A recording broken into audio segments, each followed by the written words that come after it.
नमस्कार दोस्तों, junior added शिक्षक भर्ती प्रक्रिया जल्द पूरी हेतु ज्ञापन, सबका साथ जरूरी, सीट वृद्धि और अधिकारियों का जवाब क्या है एडेड जूनियर शिक्षक भर्ती को लेकर, इससे आप सभी को अवगत कराएंगे।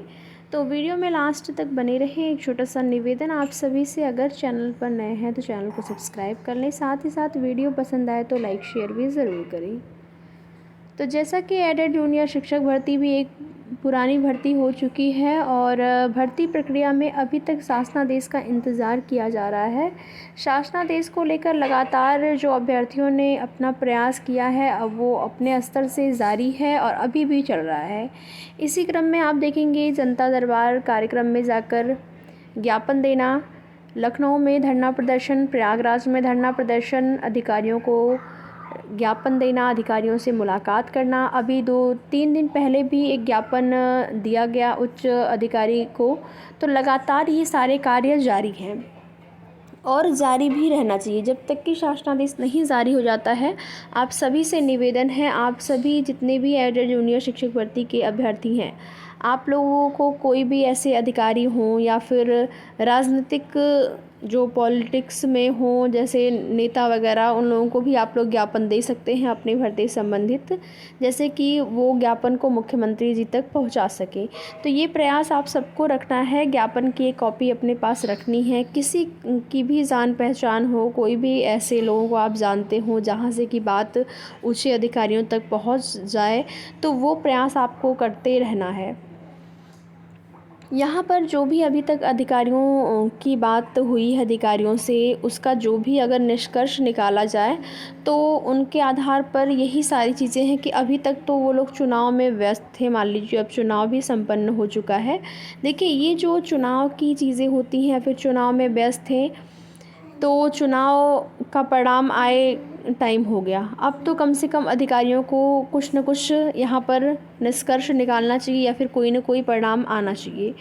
तो शासनादेश को लेकर देखेंगे आप, पहले, इससे पहले, चुनाव से पहले जब मामला कोर्ट में था, उसी टाइम कुछ सीटों की संख्या को लेकर आप लोगों ने एक लेटर देखा होगा कि सीटों का ब्यौरा लिया जा रहा है या विषयवार जो अलग अलग विद्यालयों में कितनी सीटें हैं, ये सारी चीज़ें पर जो है कार्य हुआ था।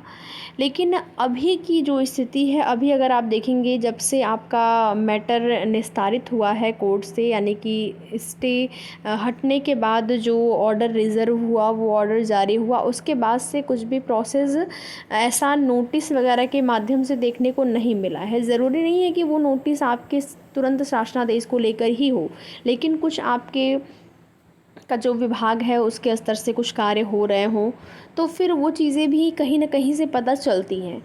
तो अभी अधिकारियों का यही कहना है कि वो लोग चुनाव में व्यस्त थे और सकारात्मक जवाब अगर देखा जाए तो उनका यही था कि कार्य जो है प्रोसेस में है। ठीक है, प्रक्रिया जो है वो चल रही है। तो आप यहाँ से ये अनुमान लगा सकते हैं कि अधिकारी लोग अपने स्तर से, यानी कि जो कुछ विभागीय कार्य हैं वो हो रहे होंगे। तो आश्वासन में यही मिला है, इससे ज़्यादा कुछ नहीं मिला है कि हाँ प्रक्रिया जो है आपकी चल रही है।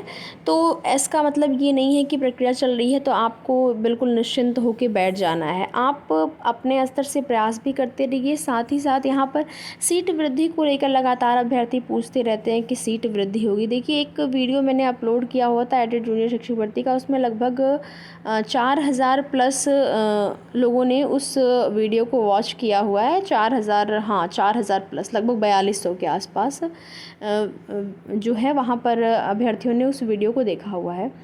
तो उसमें जो कुछ ऐसे कमेंट आए हुए थे कि कट ऑफ को लेकर भी मैंने थोड़ा सा वहाँ पर डिस्कशन किया हुआ था कि कट ऑफ लगभग आप मान के चलिए कि जो आपकी कट ऑफ है वो जा सकती है, अगर सीटें नहीं बढ़ती हैं तो 75 के आसपास, और अगर सीटें बढ़ जाती हैं तो 70, अनरिज़र्व कैटेगरी में 70 वालों का भी चांस रहेगा, और जो रिज़र्व कैटेगरी के हैं तो उनका 70 से भी कम आएगा।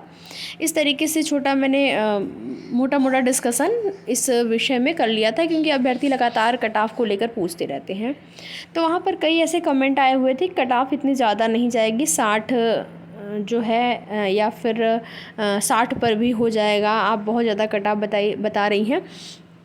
तो आप सभी को बता दें, देखिए कट ऑफ जो है वो उसका निर्धारण तो या अगर देखा जाए तो वो तो आपका जारी होगा तभी आप जान पाएंगे। लेकिन कुछ ऐसी भर्तियां रहती हैं जिसमें कि बिल्कुल क्लियर होता है कि इतने अभ्यर्थी पास हैं और इतनी सीटें हैं, विषयवार इतनी इतनी सीटें हैं, तो वहाँ से जो अनुमान लगता है वो लगभग लगभग आपका उसी के आसपास जाता है। नहीं तो आप देखेंगे यूपी ट्रिपल एस सी में कई ऐसी भर्तियों के मैंने रिज़ल्ट जारी होने से पहले कटाव बताई है और लगभग आपका जो है सेम वही कटाव गई हुई है।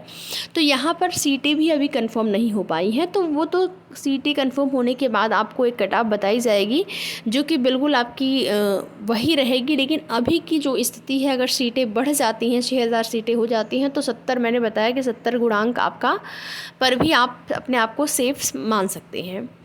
बाकी आपको प्रयास करते रहना है आपकी भर्ती में, और किसी अन्य भर्ती की अगर आप तैयारी कर रहे हैं तो उसमें भी जुटे रहिए। यूपी में भी इस बार नई प्राथमिक शिक्षक भर्ती आने की पूरी संभावना है।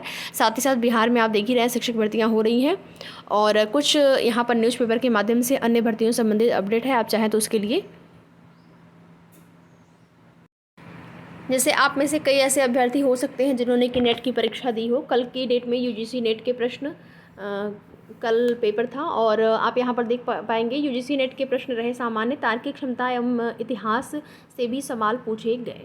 परीक्षा ओएमआर आधारित हुई, pen and pencil test mode में हुई। कुल समय 3 घंटे का रहा, और एक ही दिन आप देखेंगे 2 शिफ्टों में आयोजन किया गया परीक्षा का, और जिसमें कि 83 सब्जेक्ट थे।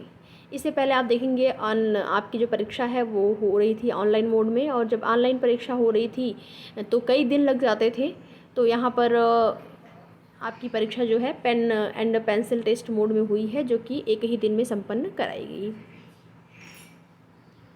यूजीसी नेट में तर्क आधारित सवालों ने उलझाया, तर्क आधारित प्रश्नों को हल करने में लग गया समय। सामान्य जागरूकता वाले भी प्रश्न पूछे गए। यहाँ पर देख सकते हैं आप बिहार पटना की अपडेट है। स्वास्थ्य विभाग में जो है 13,267 पदों पर होगी नियुक्ति। अलग अलग पदों की संख्या यहाँ पर दी गई है, आप देख सकते हैं। आयुष चिकित्सक, सीएचओ, मेडिकल ऑफिसर और ऑप्थाल्मिक सहायक, staff nurse, ANM, lab technician, logistic manager, प्रखंड स्वास्थ्य प्रबंधक, ब्लॉक अकाउंटेंट, प्रखंड अनुश्रवण सहायक और प्रखंड सामुदायिक उत्प्रेरक। अलग अलग यहाँ पर पोस्ट नंबर ऑफ पोस्ट दिया गया है, आप सभी देख पाएंगे। और दोनों सक्षमता परीक्षाओं की काउंसलिंग हो सकती है साथ में। बिहार में जो सक्षमता परीक्षा हुई है, पहली परीक्षा और सेकंड वाली परीक्षा, यहाँ पर ये जानकारी मिली है कि जो दूसरी परीक्षा है होने के बाद, उसका परिणाम जारी होने के बाद दोनों ही काउंसलिंग एक साथ कराए जाने पर विचार चल रहा है। बाकी इन भर्तियों से संबंधित जो भी जैसी भी अपडेट होगी, आप सभी को उसकी सूचना समय समय पर चैनल के माध्यम से दी जाएगी। तो वीडियो में लास्ट तक बने रहने के लिए आप सभी का बहुत बहुत धन्यवाद।